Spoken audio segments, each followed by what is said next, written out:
que Deus não estava fazendo por ele. Elias achava que porque Deus não faria por ele, não podia fazer através dele por ninguém. Mas Elias estava enganado. Muitas vezes a gente está enganado. Então abra sua Bíblia no livro de 1 Reis.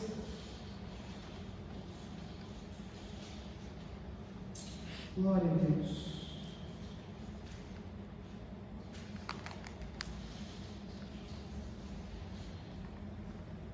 Louvado seja o nome do Senhor.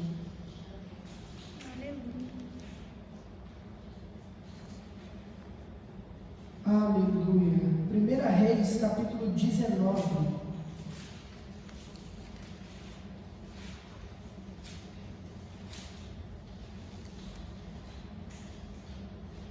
Capítulo 19, a partir do versículo 4.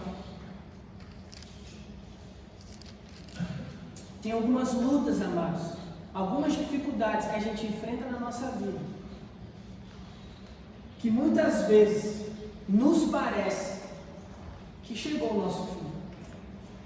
Às vezes a gente se depara com crises como essa mais cedo na vida, como por exemplo a crise que eu me deparei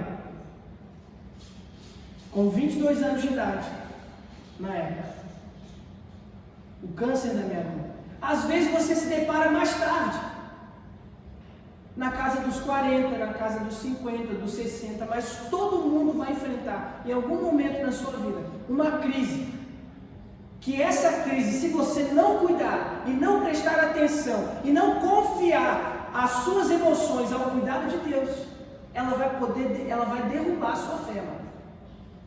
Ela vai te impedir de viver o propósito de Deus para ti. Vamos acompanhar o quadro do profeta Elias para entender um pouco do que eu estou falando. 1 Reis, capítulo 19, versículo 4. A palavra de Deus diz assim: ele mesmo, porém, já foi para o deserto, caminhando um dia inteiro. Por fim, sentou-se debaixo de um zimbro. Sentiu vontade de morrer, o profeta, e orou: Senhor, basta, tira a minha vida, porque eu não sou melhor do que os meus pais. Deitou-se e dormiu debaixo de um zimbro. E eis que um anjo tocou nele e lhe disse: levante-se e coma. Elias olhou e viu perto da sua cabeça um pão assado sobre as pedras em brasa e um jarro de água. Comeu, bebeu e tornou a dormir. O anjo do Senhor voltou, tocou-lhe e disse: levante-se e coma, porque a viagem será longa. Só até aqui. Depois a gente acompanha um pouco mais nesse mesmo texto. Esse texto vai servir como um trilho, como uma base para nós, onde a gente vai compreender o que Deus quer falar para mim e para a tua vida através desse episódio que Elias viveu. Amados, em primeiro lugar, todos nós, apesar de enfrentar um momento ou outro de adversidade na nossa vida, de luta, de crise, de dor, de luto, de perda, conquistamos vitórias, sim ou não? Será que a gente nunca venceu? Será que a gente nunca foi alegre? Será que a gente nunca foi feliz? E às vezes, no meio da crise, no meio da dor, o inimigo ele lança setas para tentar tirar essa mentalidade do cuidado de Deus da nossa cabeça. Ele tenta nos ludibriar, nos enganar, porque ele é um mentiroso, um enganador, fazendo a gente pensar que Deus não está nos assistindo, que Deus não é por nós, que Deus não está cuidando do nosso coração e da nossa vida. Sabe de onde Elias vinha, querido? Elias vinha de uma das maiores conquistas da vida dele. Elias tinha orado. No meio de 600 profetas de Baal, ele era um. E ele provou, no meio de todos eles, que o Deus dele era o Deus verdadeiro. Elias tinha orado e tinha parado de chover por 3 anos. Se não bastasse um episódio, eram 2, de conquista de vitória. E depois de 3 anos, Elias ora e volta a chover. Ou seja, Elias está vindo de um cenário de conquista, Elias está vindo de um cenário de vitória, de um cenário de glórias que Deus permitiu que ele alcançasse. Elias vinha de um tempo bom, mas de repente um sentimento trazido como uma seta do maligno alcança o coração de Elias e faz Elias pensar que Deus não é por ele, que Deus não está cuidando dele, que Deus não está assistindo à crise dele. E quantas vezes, amados, na nossa vida, por causa de coisas pequenas, a gente permite que as minhocas que o inimigo tenta colocar na nossa cabeça, entrem na nossa cabeça, se infiltrem no nosso sentimento e machuque o nosso coração, fazendo a gente pensar que o Senhor não está nos vendo. Eu sei que um dia, no meu ministério, Deus tendo confiado a mim o cuidado pelo teu espírito, pela tua alma, eu posso não te ver, eu posso um dia falhar em não estar do teu lado, meu irmão, numa crise, numa luta, numa adversidade, mas Deus nunca vai falhar, Deus nunca vai te abandonar, Deus nunca vai te deixar sozinho. Ele é o supremo pastor e Ele cuida das suas ovelhas com afinco, com fidelidade. Elias pensava que Deus tinha desamparado a ele. E eu me lembro daquele hino que a Ludmila Feber cantava, que em tempos de guerra não devemos parar de lutar. Lembram o que dizia antes no coro? O que vem para tentar ferir o valente de Deus em meio às suas guerras? Tribulações, quando a gente deixa elas entrarem na nossa mente e fazer morada. Dores de perdas, luto, decepções, todas essas coisas podem, como seta do maligno, parar o propósito de Deus na nossa vida. Todas essas coisas podem ferir o nosso coração, a ponto de a gente nem ter força mais para caminhar com Deus, para vir para a casa do Senhor, para ter o nosso coração alegre diante de Deus. Se a gente não se cuidar, essas coisas podem nos parar.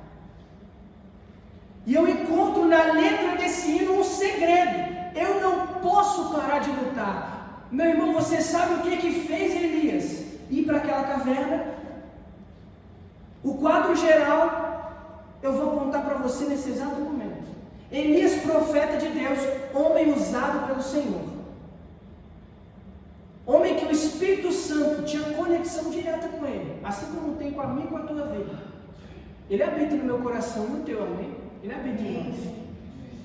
Elias era um homem que, como nós, ele tinha um encargo de levar a salvação e pregar contra o pecado. E Deus manda Elias pregar e apontar os pecados de Jezabel e de Acabe, reis do povo de Judá, mas que haviam se corrompido com o pecado. Eles eram os líderes do povo de Deus, eles eram os reis do povo de Deus, eles eram aqueles que dominavam sobre o povo de Deus, mas eles haviam corrompido seu coração com o pecado. Então Deus fala para Elias, Elias fala contra eles, e Elias se amedronta.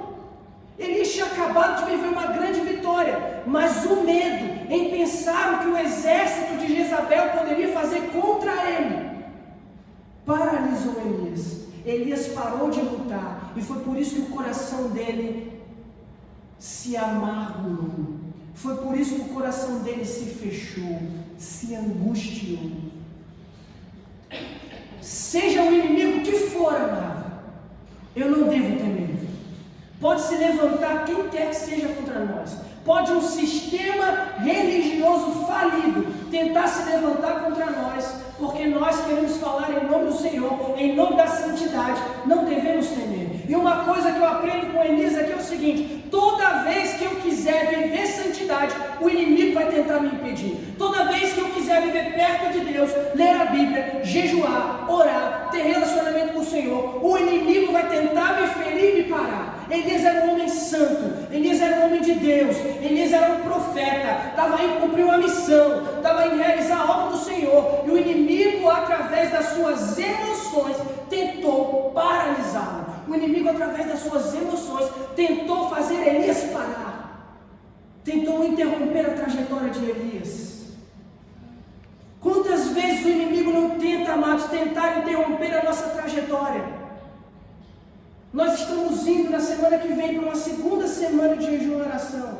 temos orado, temos jejuado, temos lido a Bíblia. Nós como igreja estamos buscando a Deus, estamos buscando avivamento, estamos buscando santidade, maturidade espiritual, e o inimigo não está feliz com isso. Ele vai tentar, como fez a Elias, nos assustar, vai tentar levantar setas, ferir as nossas emoções, a fim de parar a obra que a gente está realizando. Lembram quando Neemias se levantou para reconstruir os muros? Sanbalate e Tobias o tempo todo, buzinando nos ouvidos de Neemias, tentando fazer Neemias parar. Às vezes os problemas da vida, as dificuldades, as dores, elas vêm e tentam nos ferir para que a gente abandone o nosso processo, para que a gente abandone o nosso caminho, para que a gente deixe de lado a nossa caminhada com o Senhor, entre na primeira caverna e se enfie lá e fique parado, porque o inimigo sabe que na caverna você não vai vencer, você não vai frutificar, você não vai ser a potência que você é na mão do Senhor. Nós somos uma potência na mão do Senhor, nós somos como uma bomba química, dessas que explodem e vão a quilômetros nas mãos do Senhor, e o inimigo ele tenta nos abater, para nos enfiar na primeira caverna da vida que aparece na nossa frente, para parar o propósito de Deus na nossa vida. Todos nós somos missionários do Senhor nessa terra. Eu tenho falado muito aqui, amado, que se Deus nos salvou e não nos levou, é porque temos um propósito para cumprir nessa terra. E o propósito de Deus nas nossas vidas não devem, não podem ser reféns das nossas emoções. Nós precisamos confiar as nossas emoções a Deus. Precisamos confiar as nossas decepções a Deus. Amado, Elias, ele estava com medo de Acabe, ele estava com medo do exército de Acabe e Jezabel, mas ele não entregou esse medo a quem ele devia entregar. Ele não entregou a Deus. Ao invés de orar e reconhecer o seu medo, entregar o seu medo diante de Deus, ele se esconde, ele abandona o lugar da oração, ele abandona a ligação direta entre ele e Deus. Quando a dor vier, quando a luta chegar, eu não posso deixar de clamar, eu não posso parar de lutar, eu não posso parar de rogar àquele que me escuta. A palavra de Deus diz que o guarda de Israel, ele não dorme, ele não dormita, ele não tem ele não tem o tempo de cochilo no turno dele, ele está sempre à nossa disposição, cuidando de nós, zelando por nós, a nosso favor. A primeira coisa que eu enxergo aqui nesse texto é que Elias, ele vinha de um tempo de vitórias. E por saber o potencial que Elias tinha em Deus, o inimigo lança dardos inflamados contra a sua emoção para fazer com que Elias pare. A segunda coisa que eu enxergo aqui é o erro de Elias em abandonar o lugar da oração, abandonar o contato com Deus no momento da dor, no momento da aflição. Esse é o momento em que eu mais tenho que me apegar a Deus.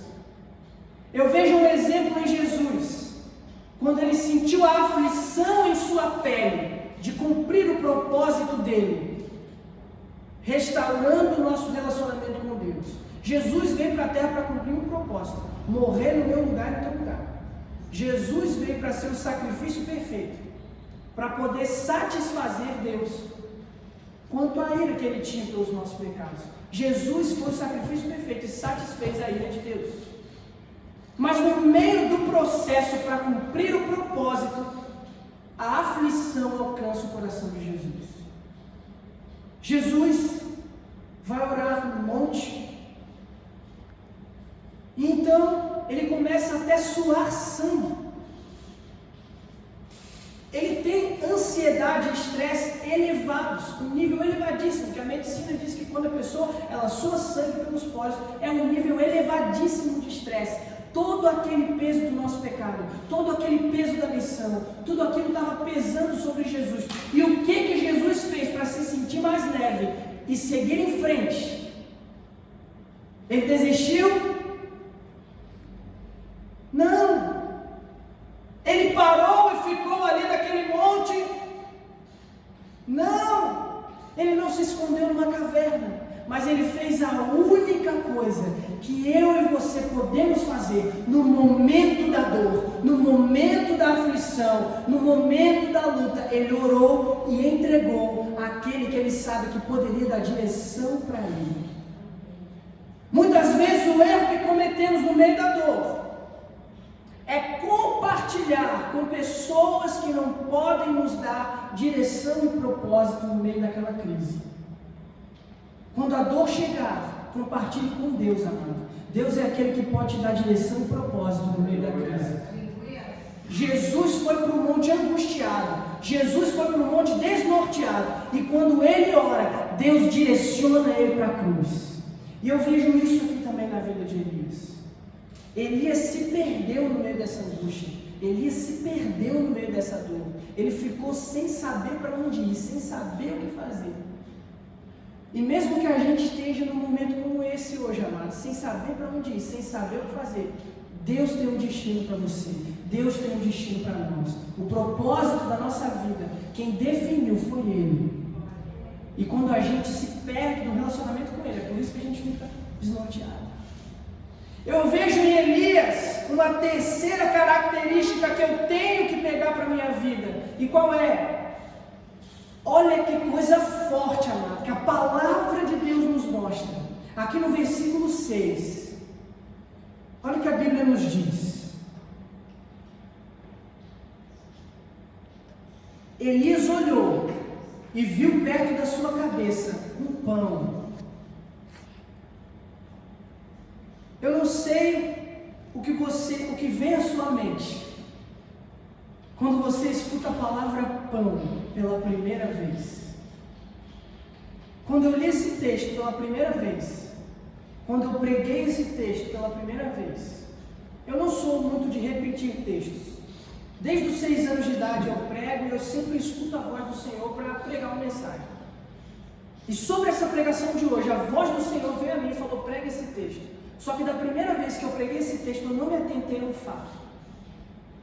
Quando a gente lê a palavra pão, quando eu li, o Espírito Santo iluminou a minha mente para que eu pudesse entender que lá no Novo Testamento, fazendo referência a esse acontecimento, Jesus ele declara: eu sou o pão da vida. Você vê Elias fraco antes desse episódio, você vê um Elias raquítico, anêmico, depressivo, desistindo, e o que aconteceu para que ele se fortalecesse para seguir em frente? Ele comeu do pão da vida, ele se alimentou de Cristo. Esse pão que Elias comeu, ele veio do céu, foi um anjo que trouxe para ele se alimentou do alimento espiritual, do alimento celestial, daquilo que Deus tinha para a vida dele. Quando no meio da crise, a gente para de olhar para as coisas da terra, a gente para de olhar para tudo que é humano, a gente para de olhar para tudo que não pode nos dar resultado, tudo que não pode nos ajudar, e a gente olha para Jesus. Nele está a chave para a vitória, nele está uma palavra de direção para mim, para a tua vida. Ele é o alimento que eu preciso. Glória a Deus. E se não bastasse por aí, se não parasse por aí, tem mais uma coisa que o Espírito Santo, ele ilumina nossa mente e mostra para nós. Elias não só comeu do pão, Elias bebeu da água. Jesus é a água da vida. Se eu bebo dele, eu não terei sede nunca mais. A minha alma, sem beber de Jesus, ela pode passar por todos os desertos, ela pode enfrentar sequidão, eu posso ficar angustiado, eu posso ficar triste, mas quando eu bebo dele, eu não tenho sede nunca mais. Essa é uma promessa que Jesus nos faz. Ele encontra com a mulher samaritana. A mulher samaritana era uma mulher angustiada pelos muitos problemas da vida, e quando a mulher samaritana encontra com Jesus, Jesus diz: mulher, hoje é o fim da tua angústia, hoje é o fim do teu sofrimento, porque eu tenho uma água que, se você beber dela, nunca mais você terá sede. E é isso que Jesus diz para nós nessa noite, amados. Precisamos beber da água da vida. Ele é a água que mata a nossa sede. Eu não preciso buscar em lugar nenhum, eu não preciso sair e ir distante buscar. Eu tenho aqui do meu lado, ele está comigo, ele caminha Ele vive dentro de mim. O Espírito Santo está em nós. Tem um amigo meu que ele compôs uma vez um hino muito bonito, João Marcos. Se você estiver me acompanhando, um abraço para você, amigo. Hoje ele é pastor também, jovem. E o hino que ele compôs diz o seguinte: eu não preciso buscar prazeres nas riquezas. Eu não preciso buscar prazeres nas vaidades. Eu não quero a alegria que vem do homem, pois tudo que eu preciso está em ti. E tudo que nós precisamos está em Jesus, amados. Quando a gente reconhece isso, a chave da nossa vida ela vira. Quando a gente reconhece isso, todos os nossos problemas, por maiores que sejam, a gente olha para eles e tem uma atitude como a de Davi. Davi olhou para Golias e falou: quem é esse incircunciso para tentar contra o Senhor dos exércitos do seu povo? Depois de sair daqui essa noite, bebendo da água que é Jesus, comendo do pão que é Jesus, nós vamos olhar para os nossos problemas e vamos dizer para eles: quem é você para tentar ameaçar o meu propósito? Quem é você para tentar ameaçar minha caminhada? Quem é você para tentar me parar de viver o sonho de Deus? Quem é você para tentar me parar e me impedir de ter relacionamento com o meu Senhor? Ele é o Deus dos exércitos, Ele é aquele que tem todo o poder, Ele conquistou todas as nossas vitórias na cruz. Glória a cruz nos deu tudo que precisamos está em Cristo, tudo que precisamos está em Jesus. Uma quarta e última coisa que eu aprendo com esse texto, eu vejo aqui no versículo 11, a palavra de Deus diz assim: o anjo diz para Elias: saia e fique diante do Senhor no monte. E eis que o Senhor estava passando, e um grande e forte vento fendia os montes e quebrava as rochas diante do Senhor. Mas o Senhor não estava no vento. Depois do vento houve um terremoto, mas o Senhor não estava no terremoto. Depois do terremoto veio um fogo, mas o Senhor não estava no fogo. E depois do fogo veio o som de um suave sussurro. Quando Elias ouviu isso, cobriu o rosto com o manto e saindo, pôs-se à entrada da caverna. Eis que então veio uma grande voz e lhe disse: o que você está fazendo aí, Elias? E após esse episódio, Deus deu destino àquele homem que estava perdido. Deus falou para ele: Elias, eu tenho um propósito para você. Aleluia. Muitas vezes a gente deixa de ouvir a voz de Deus, porque a gente acha que a voz de Deus está nos estereótipos. Porque a gente acha que a voz de Deus está naquele profeta que vai chegar e vai revelar o teu CPF e a placa do teu carro. Isso aconteceu com Elias. Elias achava que a voz de Deus estava no fogo, não estava. Elias achava que a voz de Deus estava no terremoto, não estava. Elias achava que a voz de Deus estava na chuva, não estava. E quando a palavra ela define vento suave, o texto usado aqui no original, a palavra descrita é ruá. Ruá significa vida do Espírito. Vida do Espírito é a vida que Deus compartilhou com Adão no Éden. A vida que Deus compartilhou com Adão no Éden é a vida dele na vida de Adão. A resposta de Deus para a tua vida é a vida dele na tua vida. É o Espírito Santo que habita no teu coração. Não são, amados, fatores externos que vão definir para nós o que vai acontecer ou não. Nós não vivemos pelo acaso. Esses dias eu ouvi um pregador falar, acho que foi o Michel Piranginho, e aí ele disse que uma vez uma moça queria pedir uma confirmação a Deus para namorar com um rapaz. Ela colocou uma foto do rapaz na janela do quarto dela e falou: Deus, é o seguinte, eu vou te pedir uma prova. Se a foto cair de cabeça para baixo, não é ele. Se cair de cabeça para cima, é ele. Irmãos, o vento bateu a primeira vez, a foto caiu de cabeça para baixo. Ela pegou a foto: não, Deus, dessa vez não valeu, vai de novo. E a segunda, a terceira, a quarta, a quinta vez, e a foto de cabeça para baixo. E por que eu te digo que ela não conseguiu entender? Porque o Espírito está dentro de nós. Ele nos dá paz nas decisões que a gente toma. Paulo ele nos diz: seja a paz de Deus o árbitro em vosso coração. Quando Deus te der paz, segue em frente. Quando Deus não te der paz, não importa o sinal externo, Deus não vai falar com você sempre por sinal externo. Ele pode até usar um profeta uma vez, ele pode até usar um profeta 2 vezes, mas a nossa profecia é a palavra de Deus, e o que nos dá a direção é o Espírito do Senhor que habita dentro de nós. Glória a Deus. Eu não preciso de fatores externos. Esse Deus que usa os fatores externos está dentro de mim, habita no meu coração. Então, quando Elias ouve o ruá, o vento que soprava de dentro do seu interior, que tinha lhe dado e lhe trazido a vida, ele recebe um direcionamento de Deus. A direção de Deus para a nossa vida está a um passo.